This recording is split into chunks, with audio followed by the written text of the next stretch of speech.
Hah? Mana coba?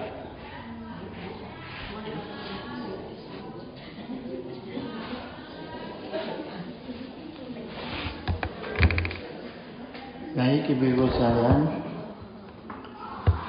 Bismillahirrahmanirrahim. Assalamualaikum warahmatullahi wabarakatuh.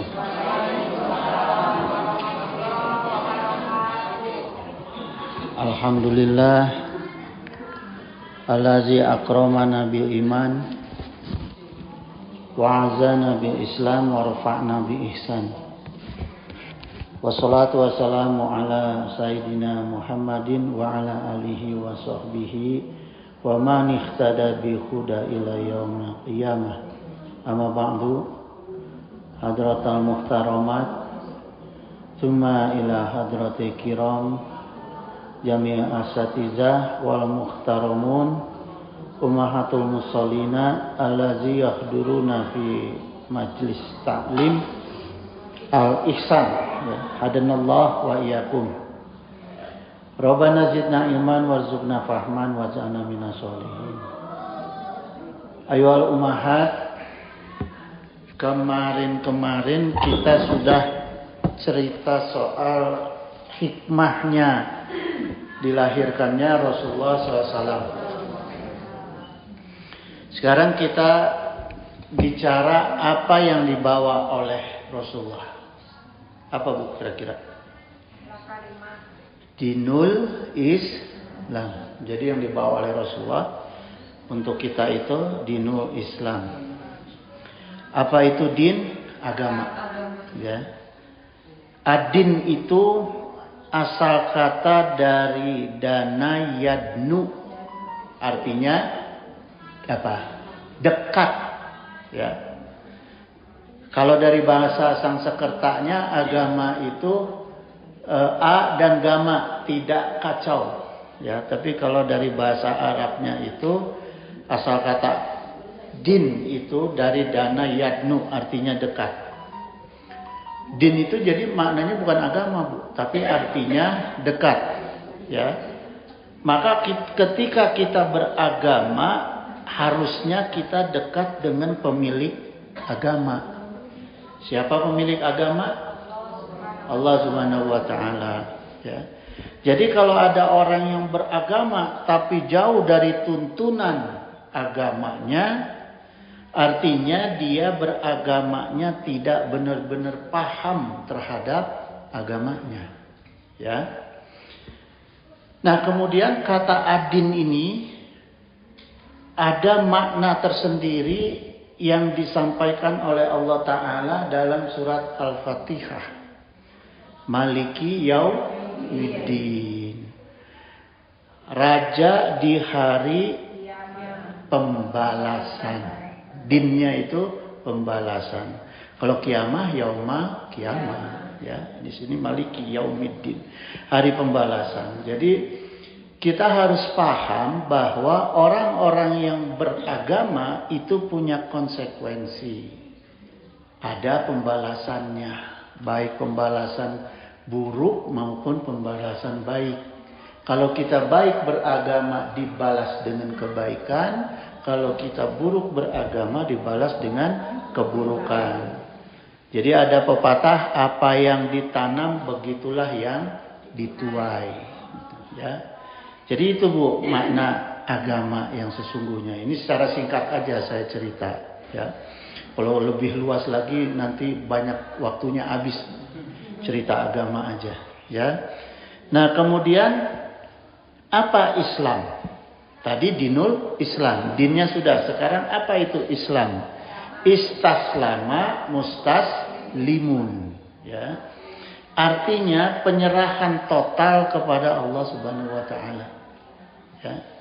Allah Taala berfirman dalam Al-Qur'an, bal humul yaumal mustaslimuna, bahkan mereka itu pada hari itu menyerahkan diri sepenuhnya kepada Allah Taala. Ya, jadi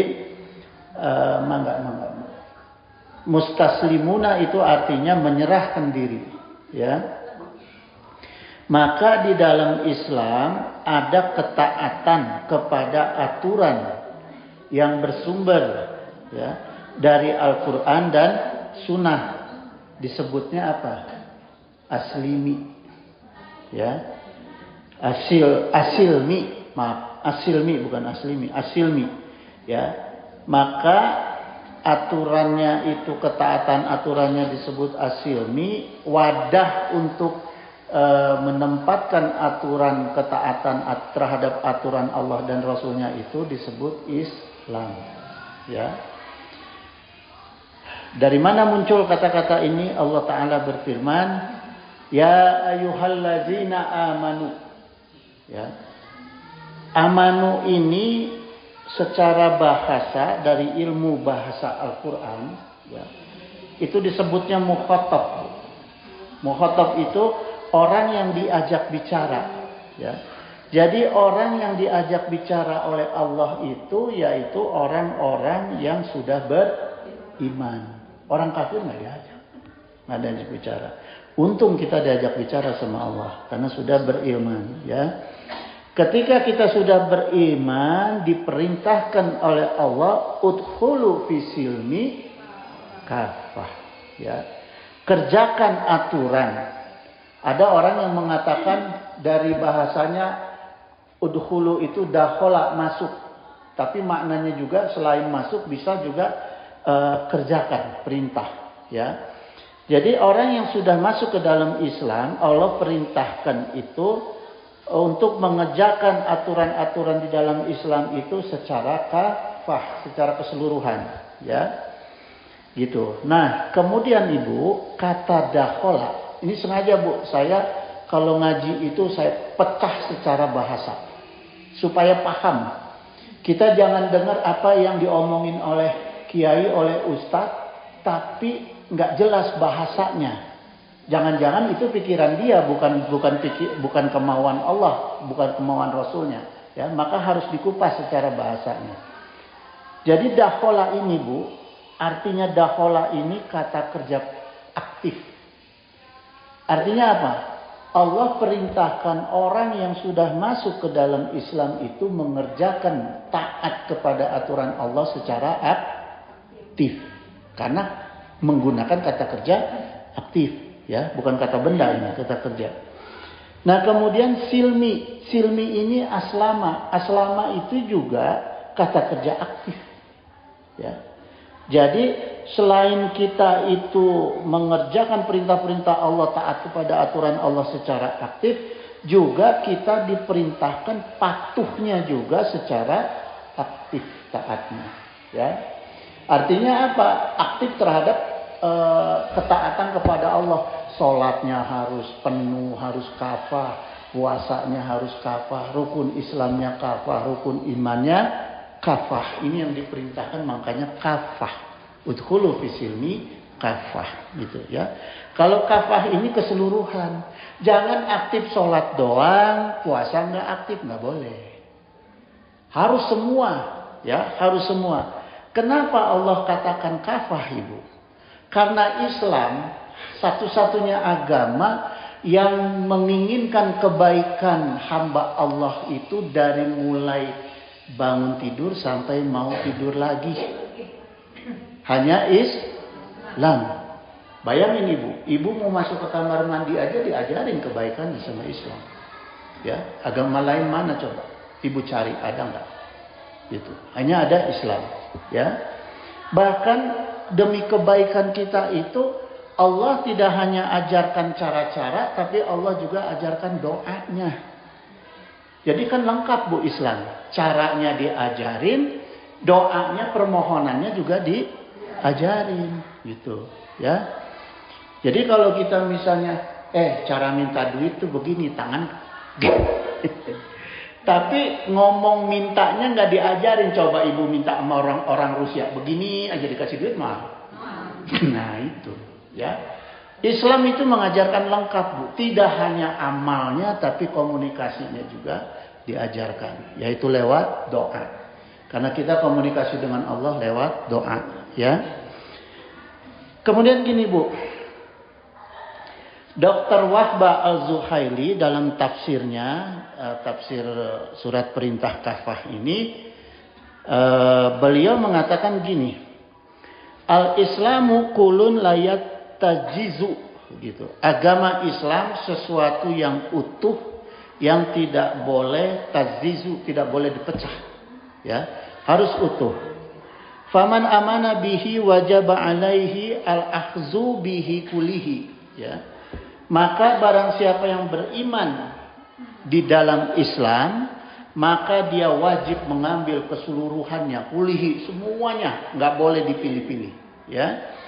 Fala yaktaru minhu mayardihi wa yatruku mala yardihi, gitu. Maka dia tidak boleh memilih hukum Islam yang dia senengin atau meninggalkan hukum Islam yang dia tidak sukai, nggak boleh dalam Islam, ya. Au yajma'u bainahu wa baina ghairihi min al-adyani, gitu. Atau mengumpulkan antara Islam dengan agama-agama yang lainnya, nggak boleh.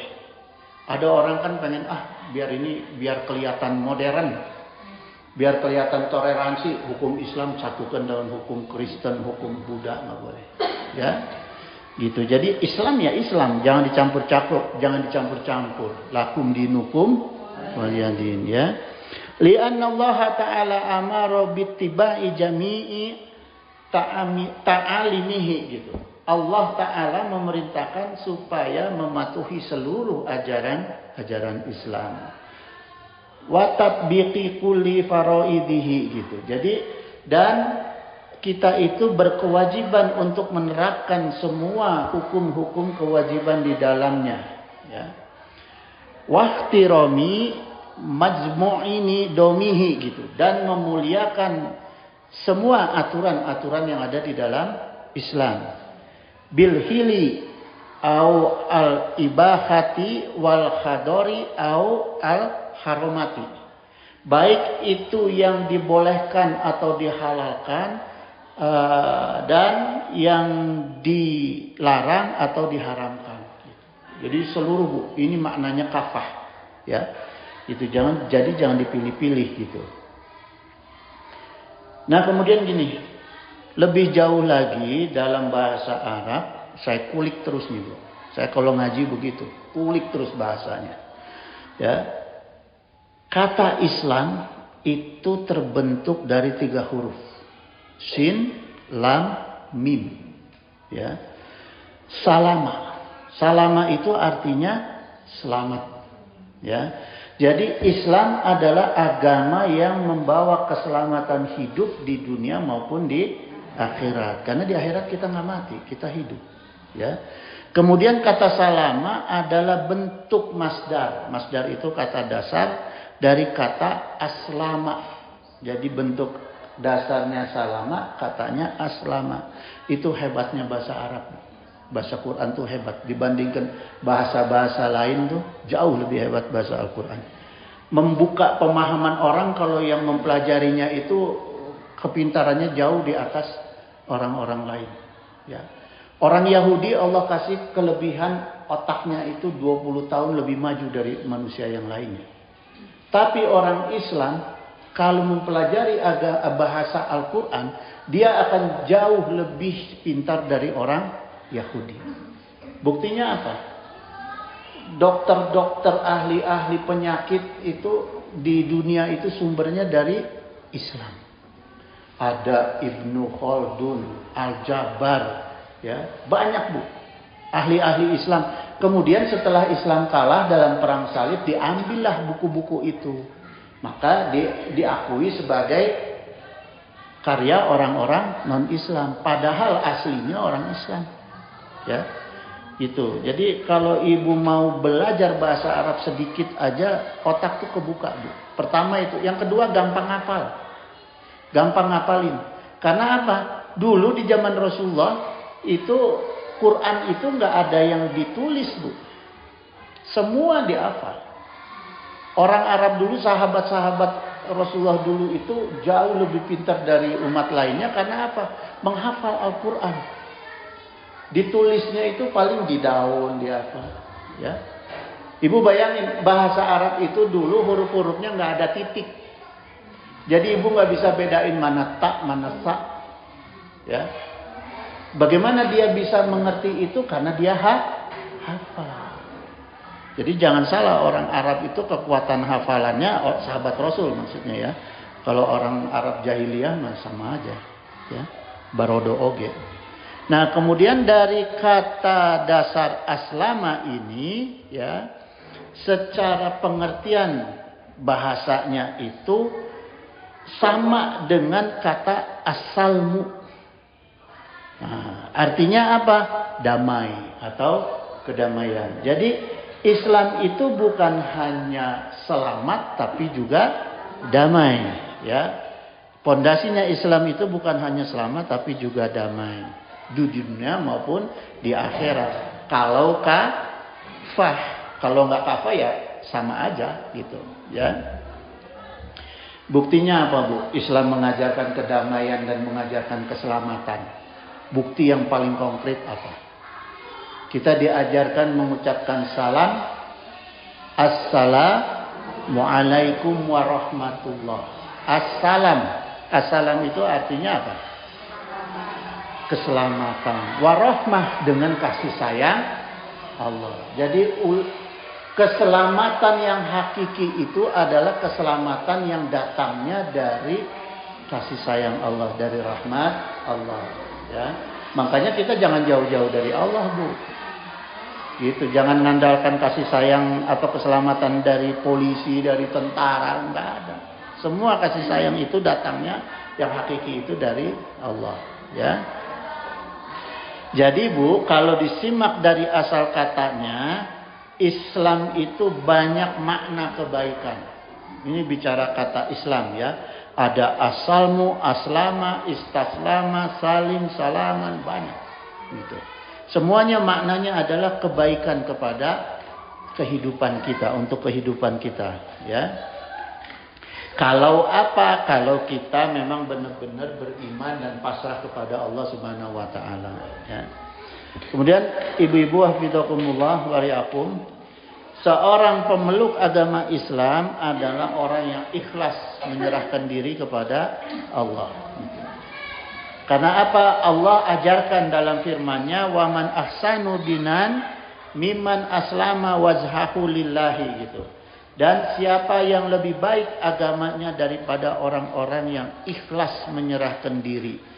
Aslama wajhahu, ikhlas menyerahkan diri hanya kepada Allah, gitu. Ya. Jadi jangan dicampur-campur dengan keinginan makhluk. Ya. Kemudian kita juga berikrar supaya kita memantapkan keinginan untuk memasrahkan diri kepada Allah. Allah ajarkan supaya kita ikrar sehari 5 kali bahwa kita benar-benar pasrah dan mengingatkan diri kita bahwa kita harus pasrah hanya kepada Allah. Apa ikrar kita, Bu? Di dalam sholat, inna sholati. Nah, ini wajah tuh pembukanya depannya. Tapi nggak salah, benar.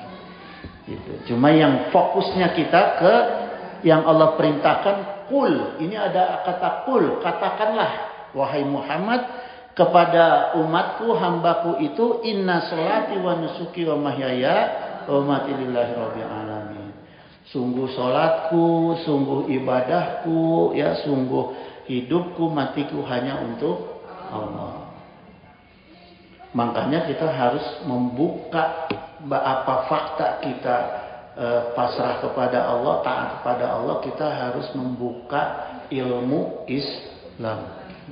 Ya, kalau pasrah aja bari tengati, kayak salah paham dehnya. Gitu. Maka gini, Bu, ada, ini telaahan saya nih ya, ada sumber penyesatan kepasrahan kita itu kepada Allah yang datangnya dari 2 golongan manusia, yaitu Yahudi wa Nasara. Ya, hati-hati. Walan tardo angkal Yahudu walan Nasara hatta tatabi'a milatahu. Ya. Jadi ibu harus paham di sini kalimatnya dalam bahasa Quran. Orang-orang Yahudi walan tardo. Orang-orang Yahudi itu tidak akan pernah ridho. Kalau bilang tidak dalam bahasa Arab itu ada 3 tingkatan. La, lan, lam. La itu tidak, lan itu tidak mungkin, lam sama sekali tidak mungkin. Makanya lam yalid walam yulad. Ya. Jadi kalau ada lam itu sama sekali tidak mungkin. Nah, di sini kalimatnya walan tardo, ya, tidak akan ridho angkal Yahudu dari kalangan orang-orang Yahudi walan nasoro, ya, itu walan tardo angkal Yahudi walan nasoro hatta tatabi amilatahum, kepada kamu, ya, sampai kamu itu apa di sini, Bu? Tatabi amilatahum, mengikuti milah ini bukan agama. Jadi jangan salah paham. Banyak orang yang mengatakan, Ustadz Kiai juga mengatakan milah ini agama. Kalau agama itu tadi apa? Din, ya. Jadi nggak mungkin masa milah jadi din, kan enggak, ya. Jadi yang dimaksud milah di sini adalah apa? Yahzaru ta'ala ibadahu al-mu'minina an suluki taraikil kufari min ahlil kitab. Ya. Jadi yang dimaksud milah ini Allah Ta'ala memperingatkan kepada para hambanya untuk tidak taraikil, untuk tidak berjalan. Ya, untuk tidak berjalan di atas jalannya orang-orang kafir, baik dari kalangan ahli kitab. Jadi gini, Bu, milah itu bukan kita disuruh sama orang kafir, kamu saya baptis ya masuk Kristen, kamu saya sumpah masuk agama Yahudi, enggak. Mereka enggak penting. Mereka enggak penting kita masuk agama mereka. Mereka nggak penting kita sholat, kita puasa, kita haji, kita umroh. Nggak penting bagi mereka. Yang penting bagi mereka itu kita mengikuti jalannya mereka. Cara berpolitiknya sama dengan mereka. Cara dagangnya sama dengan mereka. Cara kehidupannya sama dengan mereka. Mereka bilang urusan ibadah kamu itu urusan kamu ke Tuhan kamu, silakan. Tapi yang penting kalau saya mau menyebarkan agama saya, kamu jangan larang. Kan gitu, Bu. Makanya keluarlah istilah-istilah toleransi. Ya. Supaya apa? Supaya kita lemah. Menganggap kita itu tidak dihalangi. Padahal dengan begitu kita mendukung mereka. Coba sekarang Ibu perhatiin. Di tiap hari Natal itu yang jagain gereja siapa, Bu? Santri-santri yang pakai sorban, yang pakai peci, ada sholawatan di gereja, ya kan? Itu karena apa? Tujuan mereka itu tadi, milahnya, nggak peduli lah. Begitu ibu-ibu buka kerudung, nah ibu-ibu udah kena milahnya Yahudi wa Nasara. Ya, jadi benar-benar perisai ibu itu di hijabnya ibu. Hati-hati ibu-ibu terhadap hijab. Kalau laki-laki di mana? Di jenggot. Karena diajarkan di Islam, Rasulullah mengatakan jangan pernah cukur jenggot, cukur kumis. Ya, karena nggak bisa kita membedain orang kafir dengan orang Islam kalau dengan jenggot. Ya, tapi kalau udah bewok-bewok gitu, banyak tuh. Gitu. Jadi khusus jenggot, jangan ada cambang, jangan ada kumis sebaiknya, gitu ya, khusus jenggot. Wa ya'lamuhum bi adawatihim lahum fil batini wa dohiri, gitu ya. Dan Allah mengabarkan kepada kita para hamba Allah tentang permusuhan ahli kitab kepada kaum muslimin, baik secara batin maupun dohir. Jadi Allah ingatkan kita, orang-orang ahli kitab Nasrani wa Yahudi, ya, Nasara dan Yahudi itu memang di batin dia dan di dohir dia itu selalu menyimpan kebencian kepada Islam. Ya. Buktinya apa Bu sekarang? Lihat tuh di Palestina, ya kan? Begitu ada kesempatan habis dihajar semua. Mereka nggak peduli mau ibu-ibu, mau anak-anak dibunuh, rumah sakit aja dibom. Ya, itulah bukti kebencian orang Yahudi. Gitu. Nasrani kenapa nggak begitu kejam kepada Islam? Nggak ada kesempatan. Karena di daerah-daerah Nasrani itu pertumbuhan Islam bagus. Sementara di Israel, di Palestina itu kekuatan Yahudi sudah lebih dulu kuat daripada Islam. Kenapa mereka bisa kuat? Karena orang Islamnya ngikutin gaya mereka. Ya nggak? Coba kita pilih mana, coba anak muda sekarang suruh makan pete jengkol atau hamburger? Hah? Pilih mana? Boga duit seetik milih hamburger. Ya, itu milah Yahudi, milah Nasrani. Ya Bu, maka kudu hati-hati orang itu. Kemudian waqad istadala katsirun minal fuqaha'i biqaulihi. Banyak ahli fikih ya berdalil dengan menggunakan firman Allah Ta'ala hatta tatabi'u milatahum, sampai kamu mengikuti milahnya orang Yahudi dan orang Nasrani itu, haitsu afroda al milata ala annal kufra kullahu milatun wahidatun. Ya, Allah itu menggunakan bentuk tunggal untuk kata milah, yaitu keseluruhan kekafiran. Jadi semua bentuk kekafiran orang-orang kafir itu sama Allah digunakan kata milah. Artinya cara hidup kafir, cara berpikir kafir, semua yang bentuk kekafiran itu adalah milah gitu ya. Kaqaulahu ta'ala, seperti firman Allah, lakum dinukum waliyadin gitu ya. Gitu Bu. Kemudian Rasulullah SAW bersabda, laisa mina mang antasyabaha bi ghairina. Maka Rasulullah SAW itu dengan firman-firman Allah ini lebih ditegaskan lagi oleh Rasulullah SAW, bukan termasuk golongan kami siapa saja yang menyerupai selain kami. Ya, tasyabuh. Orang kalau udah tasyabuh itu sudah tidak diakui sebagai umat Rasul. Hati-hati Bu. Ya, nanti nih mau Desember mau tahun baru itu yang beribadah orang kafir, yang pesta orang Islam. Hati-hati itu. Itu tasyabuh itu, Bu. Ya. Tasyabuh itu. Karena apa? Karena sudah jelas Allah berfirman, inna dina indallahil Islam. Ya. Maka agama Allah itu yang dipilih oleh Allah untuk sekarang, Bu. Yang Allah ridhoi, Allah pilih agama untuk sekarang itu hanya Islam. Ya. Tapi kok Pak Haji ada agama Nasrani Yahudi juga disebut di Al-Quran? Iya ada.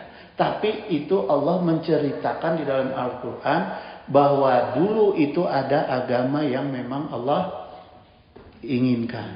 Tapi konsep dasarnya semua tetap Islam. Ya. Gitu. Nah sekarang apa buktinya kalau sekarang itu hanya Islam yang Allah ridhoi? Nih saya cerita nih Bu. Pertama gini, kitab sucinya Al-Quran adalah satu-satunya kitab suci yang tidak pernah direvisi oleh manusia. Ya, ada nggak sekarang kitab suci lain yang tidak direvisi? Nggak ada. Hanya Al-Quran. Adakah umat-umat agama lain yang punya penghafal kitab sucinya?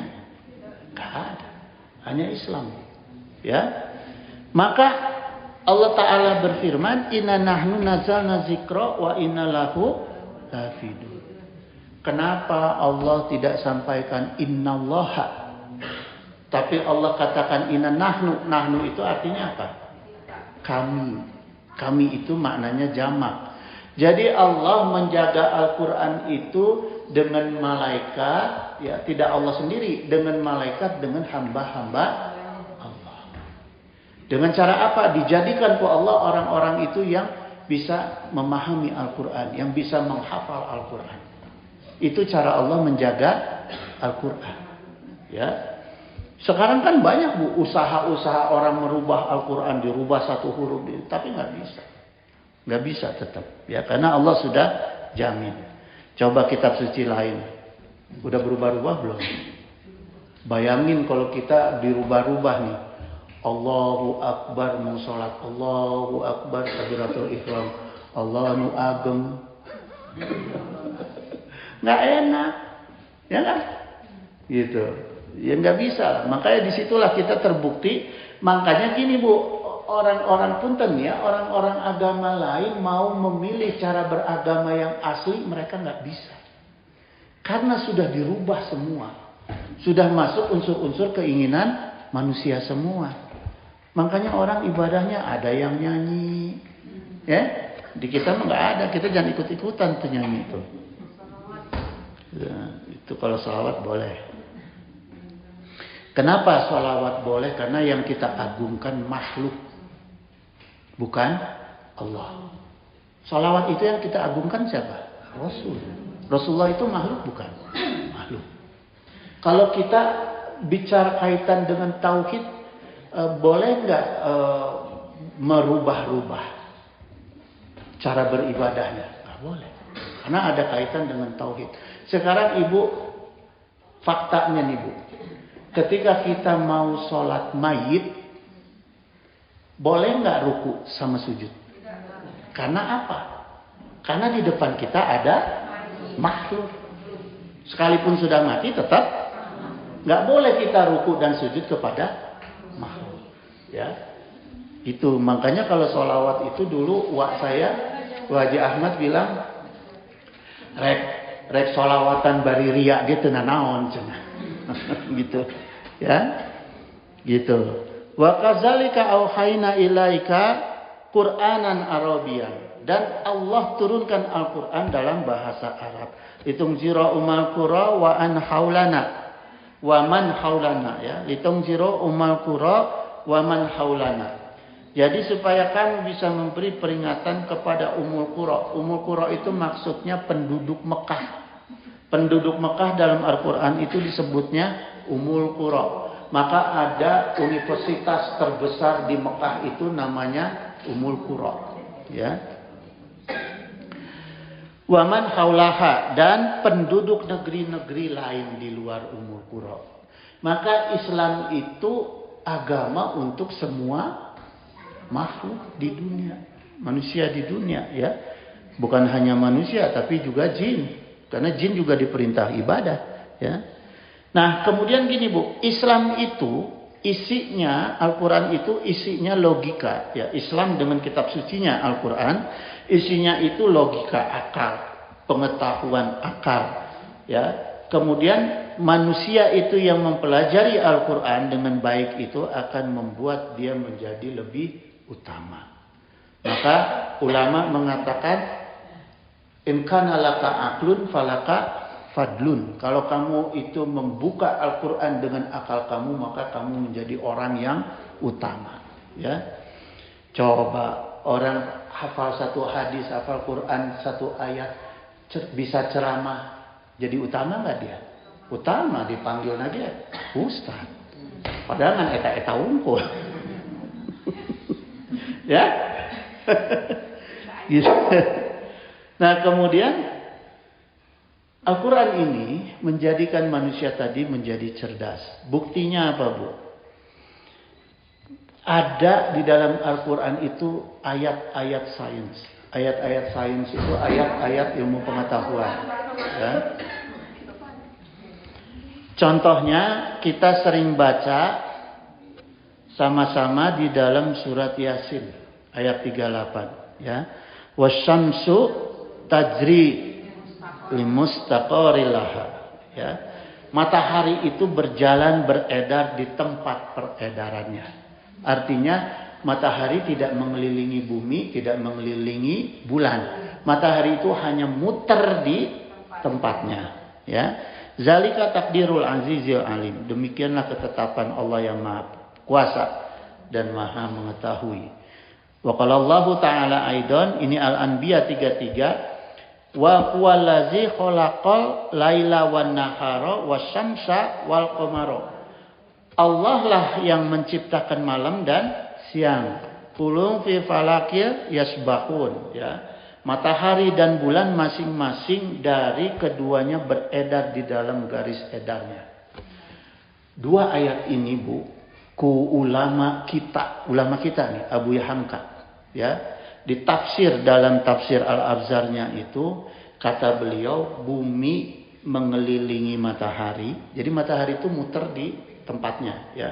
Bumi mengelilingi matahari, kemudian bulan mengelilingi bumi. Matahari nggak gerak, muter aja. Tapi bumi yang mengelilingi matahari dan bulan mengelilingi bumi. Makanya ada gerhana. Ada gerhana matahari, ada gerhana bulan. Kalau peredarannya nggak seperti itu, tabrakan bulan sama bumi. Ya, itu kehebatannya sains di dalam Al-Quran. Nah, kemudian Abu Hamka itu dari Al-Quran, ayat Al-Quran seperti itu dimaknai, Bu, sebagai sarana menghitung waktu sholat, menghitung hari dan menghitung tanggal dan bulan dan tahun. Itu hebatnya ulama kita. Makanya bukti kalau kita mengkaji Al-Quran dengan cara berpikir, ya, dengan akal kita maka jadi utama. Coba sekarang Ibu buktikan, kalender Hijriyah itu ada berapa bulan? 12 bulan. Kalau kalender Masehi ada 12 bulan. Kalau kalender Masehi itu menggunakan perhitungan muternya matahari. Jadi kalau dia mau adil, nggak boleh bilang 12 bulan, 12 matahari. Karena patokan dia yang berputar matahari. Quran yang mengatakan yang berputar itu bulan dan bumi. Makanya kalender Hijriyah itu ahli-ahli ulama kita disebut 12 bulan. Yang benar kita 12 bulan. Karena yang muter, yang bergerak bulan. Ya. Coba Ibu perhatikan, di bulan Masehi itu ada yang 31 hari, ada yang 28 hari. Coba kalender Hijriyah, semuanya sama, 30. 29 itu di zaman Rasulullah SAW itu jarang sekali. Maksud saya 31 jarang sekali. Paling sering itu 30 dan 29 gitu. Ya. Karena yang berputar adalah bulan gitu. Nah, kemudian Ibu, Al-Quran ini Islam sebagai agama yang diridhai oleh Allah. Bukti lainnya adalah di dalam kitab sucinya itu nabinya, yaitu Muhammad Shallallahu Alaihi Wasallam, disebut dalam kitab-kitab sebelumnya, ya, gitu. Ini saya kasih contoh satu dalam Injil Barnabas ayat 10. Dikatakan dalam Injil Barnabas ini, adapun tentang ketentuan tugasku, sesungguhnya aku datang, ya. Isa alaihi salam datang atau Yesus datang untuk menyediakan jalan bagi Rasulullah. Yesus yang ngomong nih, Bu, ya.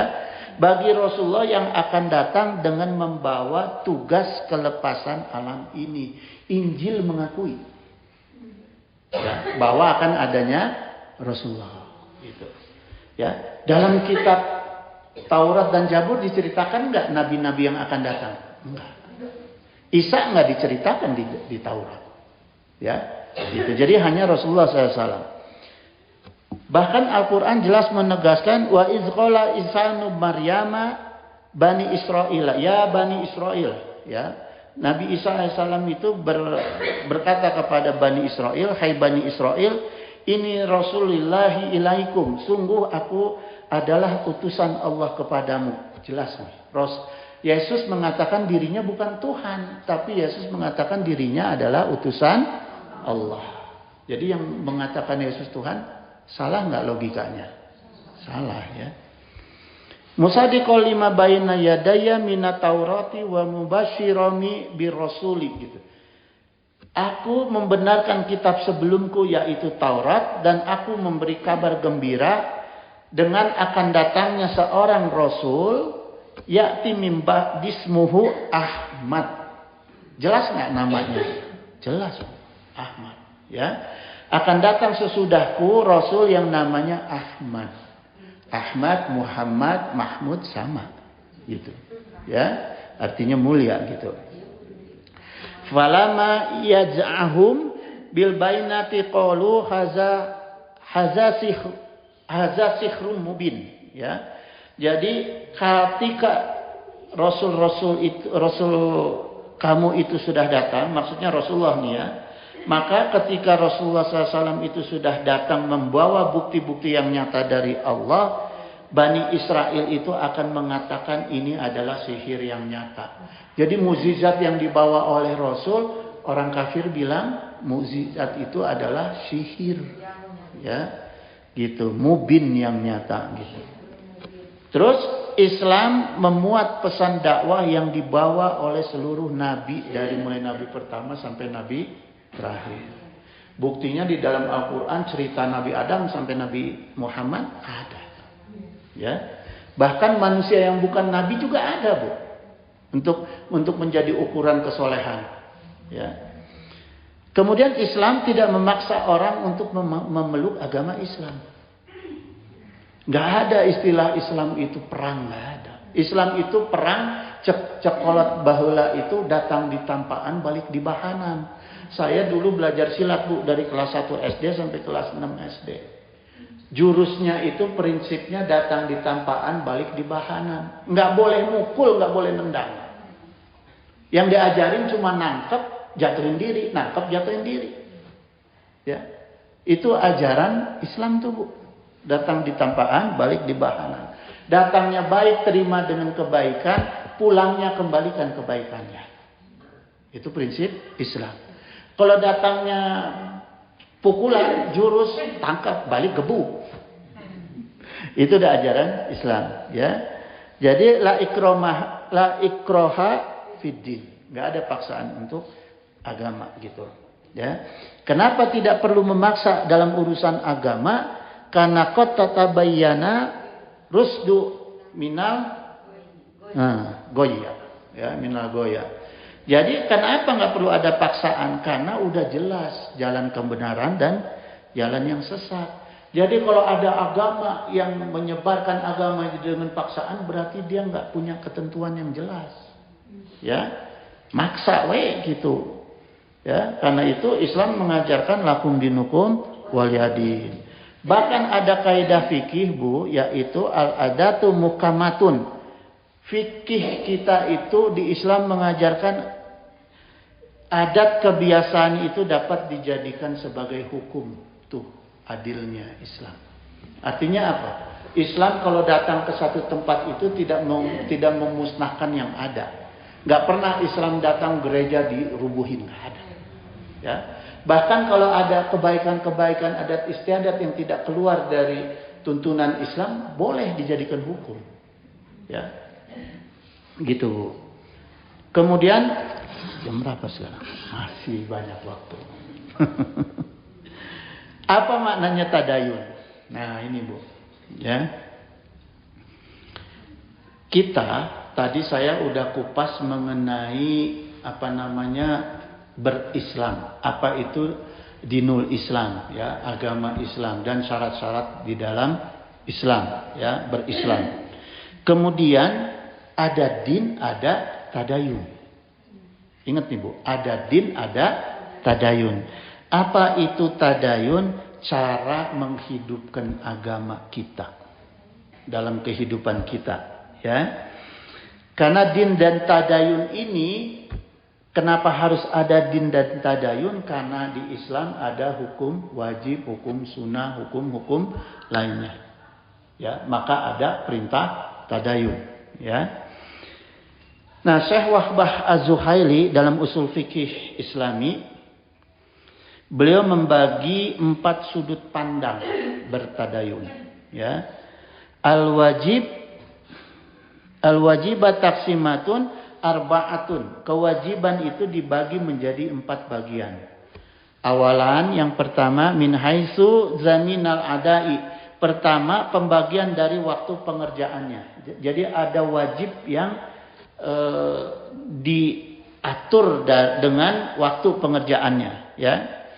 Maka ada ulama yang mengatakan disebutnya itu wajib muayyan. Ya.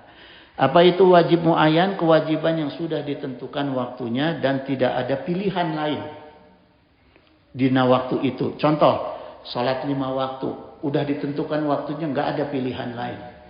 Jangan bilang subuh itu jam 8, enggak, bukan subuh, jam 8 mah duha. Anu sok kasiangan teh sok pakai dalil, ieu teh subuh kene padahal hordengna can dibuka. Ya. Waktunya sudah tegas diatur, maka disebut wajib muayyan, ya. Membayar zakat sudah ada aturannya. Ya, puasa sudah ada aturannya, ya. Jadi pembagian fadilahnya itu sudah jelas. Kemudian yang kedua, sania min haitsu taqdiruh, pembagian dari ukuran fadilahnya, Bu. Ada wajib yang diukur dari fadilahnya gitu. Jadi dari kadar kewajiban disebut wajib muhaddad, ya.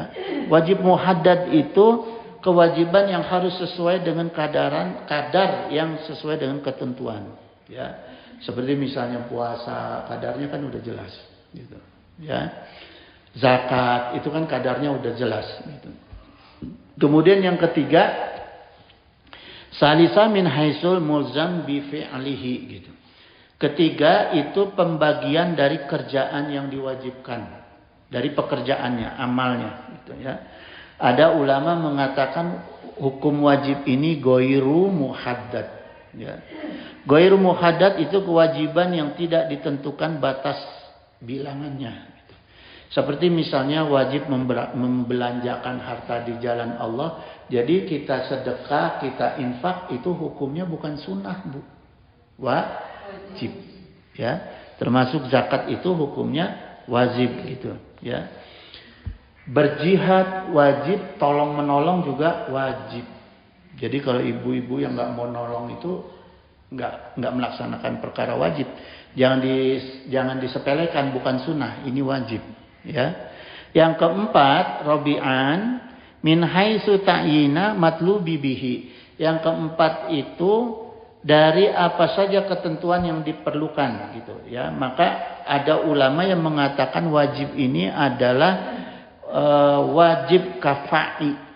Wajib kafa'i yaitu pekerjaan yang dituntut oleh syar'i harus dilaksanakan oleh sebagian mukallaf.